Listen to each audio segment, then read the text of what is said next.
என்ன தான் நம்ம புல்லர் யூஸ் பண்ணி மேக்னெட்டு கழட்டினாலும் அந்த கிராங்கில் உள்ள மரம் வந்து விசிஞ்சு போயிடுது.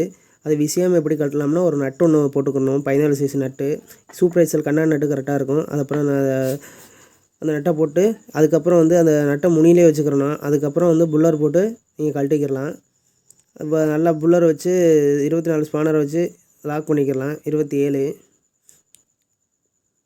ஃபுல்லாக டைட் வச்சுட்டு அதுக்கப்புறம் எப்பவும் போல் நீங்கள் வந்து கழட்டிங்கன்னா அந்த கிராங்கில் உள்ள அந்த மரம் விசியாமல் கழட்டி எடுத்துக்கலாம்.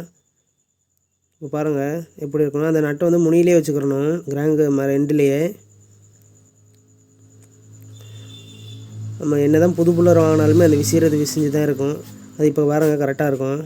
எந்த ஒரு டேமேஜுமே இல்லை, கிராங்கில் அடிவிடாமல் கரெக்டாக கட்டி வைக்கலாம். இந்த மாதிரி வீடியோ அடிக்கடி பார்க்கணுன்னா சேனலை சப்ஸ்கிரைப் பண்ணுங்கள்.